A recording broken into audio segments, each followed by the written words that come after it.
Assalamualaikum warahmatullahi wabarakatuh. Jumpa lagi dengan saya Samsudin. Nah, pada video kali ini kita akan membahas tentang tune up mesin bensin part yang keempat, yaitu memeriksa kompresi mesin. Nah, apa sih yang dimaksud dengan kompresi? Nah, kompresi itu adalah salah satu langkah pada siklus 4 tak, yaitu gerakan dari piston bergerak dari TMB menuju TMA. Ini dari TMB menuju ke TMA, dan gerakannya itu menekan campuran udara dan bahan bakar yang ada di ruang bakar. Yang tadi volumenya segini, campuran dan bahan bakaran udara itu akan terkompresi sehingga volumenya mengecil dan akan membuat temperatur dan tekanannya meningkat. Seperti itu. Apa sih yang dimaksud dengan tekanan kompresi? Nah, diklasifikasikan ada dua jenis, yaitu tekanan kompresi motorik, yaitu tekanan kompresi yang diukur melalui compression gauge atau compression tester. Nah, jadi nanti angkanya ini didapat tekanan ini akan didapat tekanannya setelah mesin di starter 10 sampai 15 detik. Nanti akan dari alat tersebut akan menunjukkan satuan PSI, kilogram cm persegi, atau bar atau kPa. Nah, yang berikutnya adalah tekanan kompresi pembakaran. Nah, ini tekanan kompresi yang diukur atau dihitung pada saat proses kerja mesin terjadi. Nah, jadi ini tidak dapat diukur dengan kata lain dengan menggunakan compression gauge. Nah, namun bisa menggunakan compression gauge yang dipasang atau ditanam di dalam kepala silinder. Nah, pada prosedur kali ini kita akan membahasnya tentang mengukur tekanan kompresi motorik, bukan kompresi pembakaran.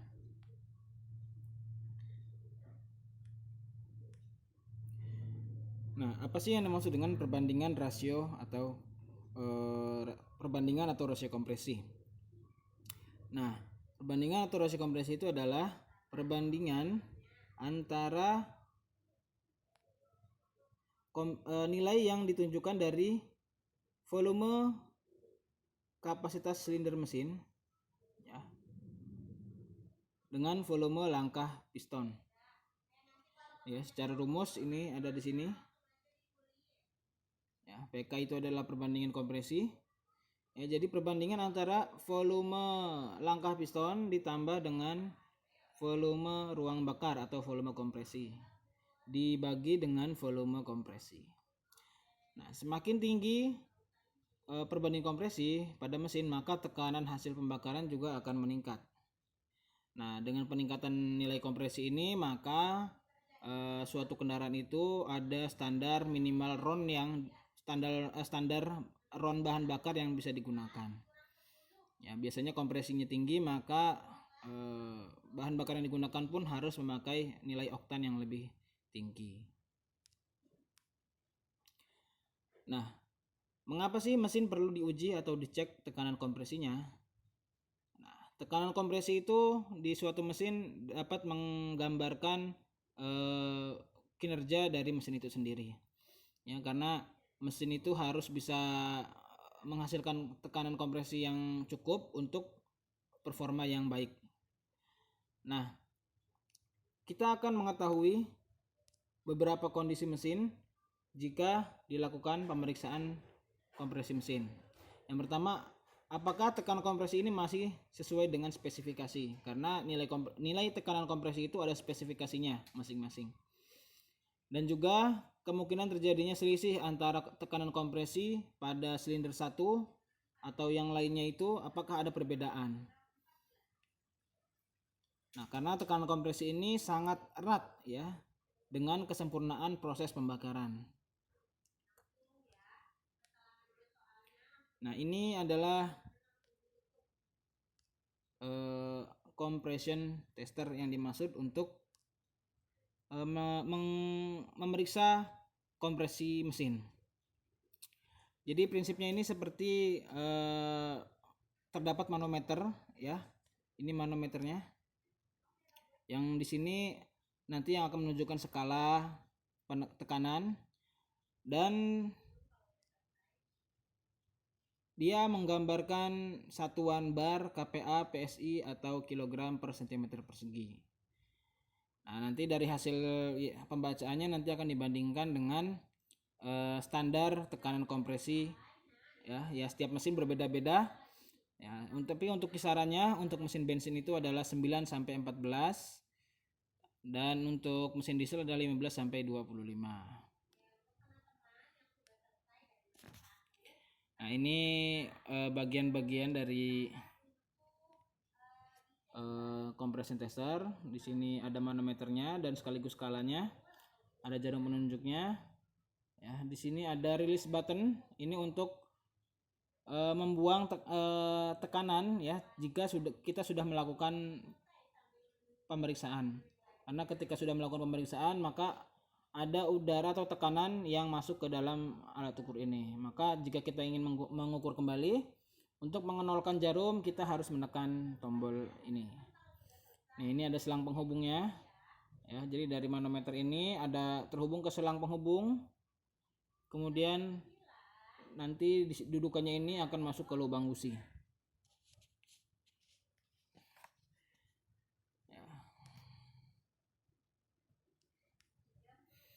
Nah, prosedur memeriksa kompresi mesin dengan compression tester.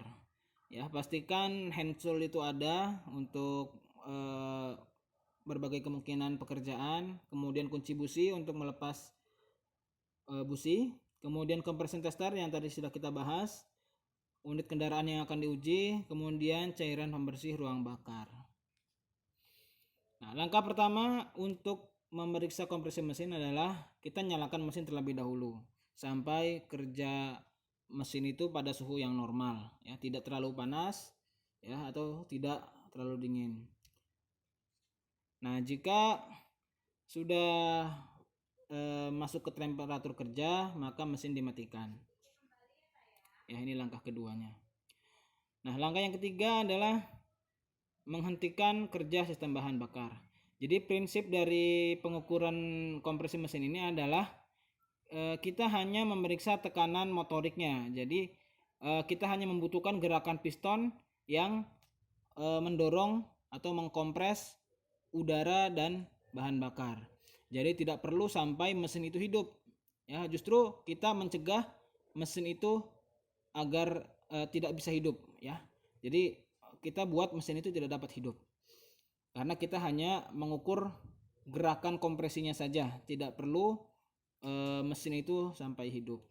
Maka langkah yang ketiga adalah kita menghentikan kerja sistem bahan bakar.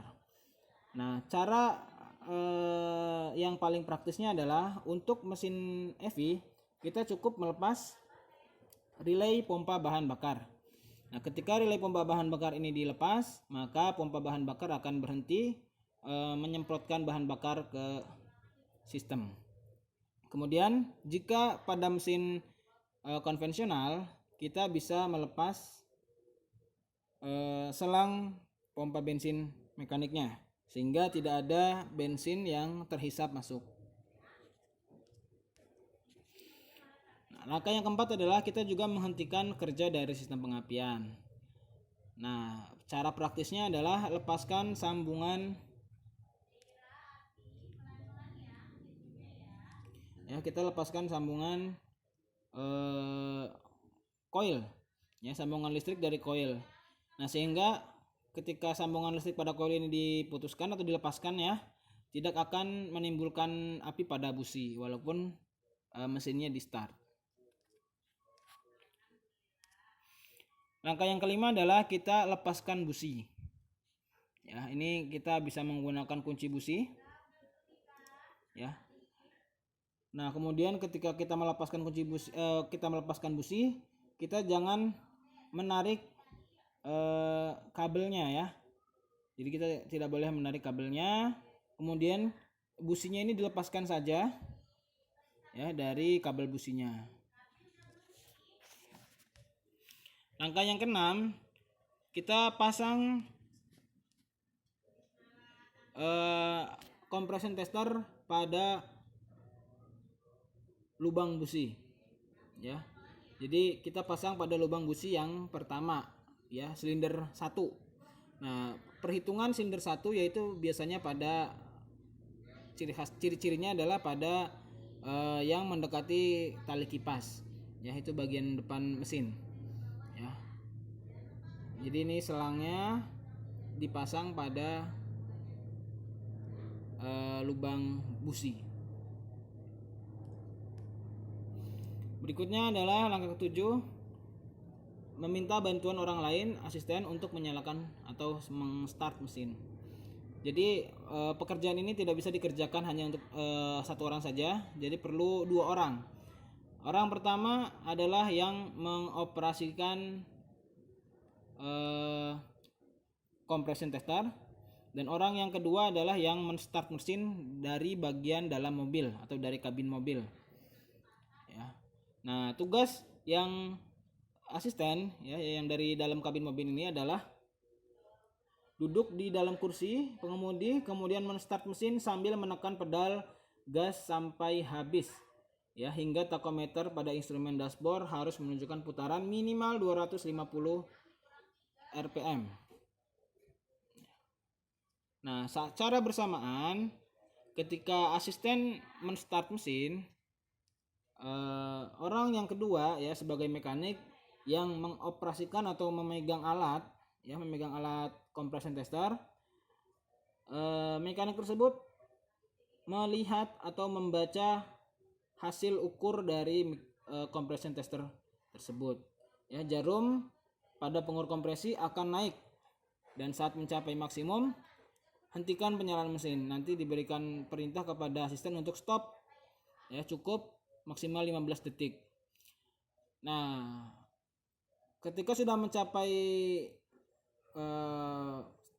ketika sudah terlihat gerakan jarumnya, ya, misalkan di 10, ya, ataupun di 11, tugas mekanik ini adalah mencatat angka pembacaan tersebut,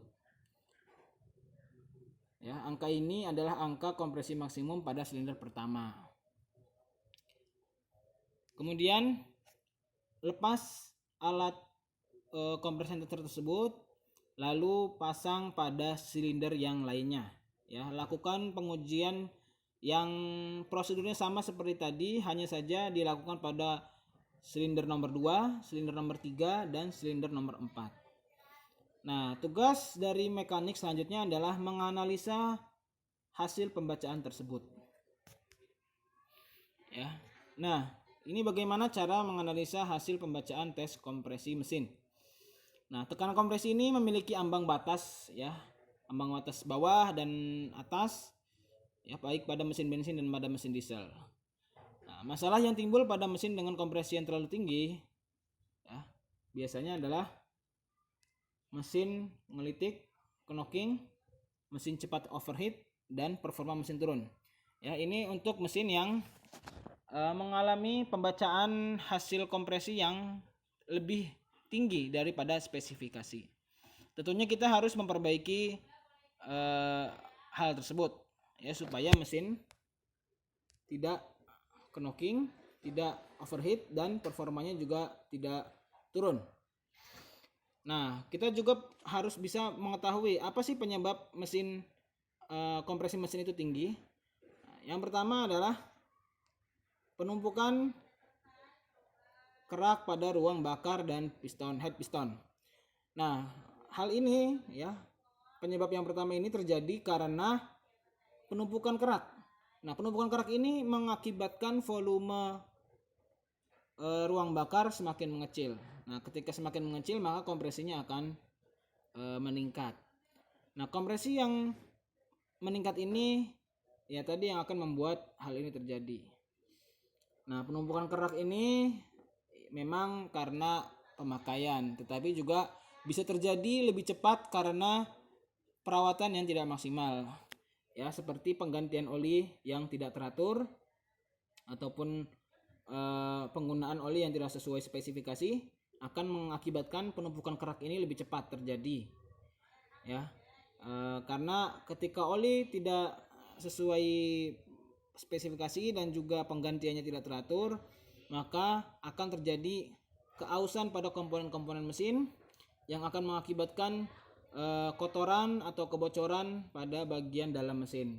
Nah, ketika terjadi kebocoran, ketika terjadi keausan, maka penumpukan kerak pada ruang piston dan head piston akan terjadi lebih cepat. Nah, penyebab yang kedua adalah silinder head pernah dibubut melebihi batas ketebalan. Nah, dari yang penyebab kedua ini terjadi karena head ini terjadi kerusakan. Nah, kerusakan di sini adalah biasanya terjadi ketidakrataan atau kebengkokan pada silinder head, ya, melengkung. Nah, ketika melengkung, solusi yang paling murah yaitu adalah membubutnya. Ya, dibubut supaya rata lagi, supaya tidak melengkung lagi. Nah, karena bubutnya ini melebihi batas ketebalan, maka mengakibatkan volume kompresi akan mengecil. Nah, ketika volume kompresinya mengecil, maka otomatis tekanan kompresinya akan meningkat atau terlalu tinggi. Ya, ini ya solusinya ganti silinder headnya. Kalau yang pertama ini mungkin bisa dibersihkan ruang bakarnya. Nah, untuk penyebab yang ketiga, kemungkinan adalah ya jika kompresinya terlalu tinggi, si mesin ini menggunakan packing head cylinder yang lebih tipis dari spesifikasi. Ya, ketika packing head ini lebih tipis dari spesifikasi, ya maka volume ruang bakar akan mengecil, yang akan mengakibatkan kompresi mesin akan lebih tinggi dan akan timbul gejala seperti ini. Solusi dari penyebab yang ketiga adalah mengganti packing yang sesuai dengan spesifikasi, ya, tebalnya. Ya, ini ya penyebab dan perbaikannya untuk kompresi yang lebih tinggi dari spesifikasi. Nah, ini adalah penyebab dari kompresi mesin yang lebih rendah dari spesifikasi. Nah, jika mesin tersebut kompresinya lebih rendah, maka gejala yang ditimbulkan adalah seperti ini. Mesin susah hidup, mesin pincang, mesin tidak bertenaga, mesin boros bahan bakar, dan boros oli. Nah, pada prinsipnya ketika kompresi mesin lebih rendah, artinya terjadi kebocoran pada kompresi. Nah, penyebab-penyebabnya adalah, kemungkinannya adalah yang pertama ini, ring piston aus dan tidak mau mengembang. Nah, ring piston aus dan tidak mau mengembang ini mungkin ya kerusakannya adalah terjadi pada memang pemakaian ring pistonnya ini yang sudah umur pemakaian. Ya, ring piston aus ini perlu diganti atau tidak mengembang. Ya, ring piston tidak mengembang juga mengakibatkan kebocoran pada ruang bakar. Ya, karena ring piston itu harus bisa menutup atau mengikis permukaan di dinding silinder. Ya, dia harus bisa menutup secara sempurna ruang bakar di bagian dinding silinder.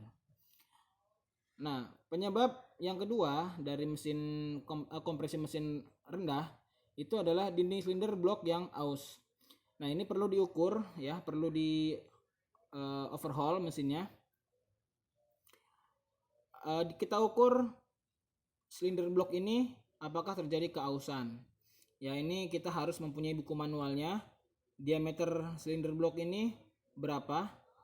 Ya, lalu kita ukur apakah masih sesuai dengan spesifikasi. Mulai dari keovalan, ya, dan juga ketirusannya.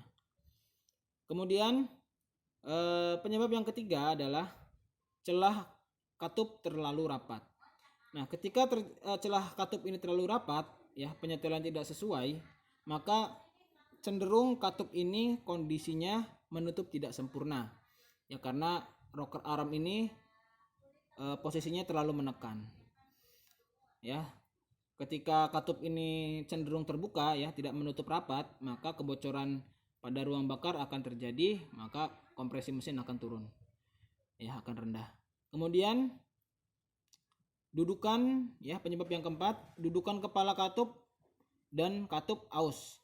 Ya, ini juga yang akan mengakibatkan katup tidak menutup dengan sempurna, maka akan terjadi kebocoran. Ya, ini 4 penyebab. Nah, masih ada lagi ternyata untuk mesin kompresi mesin yang rendah. Ya, penyebab yang kelima adalah kepala katup rusak sebagian.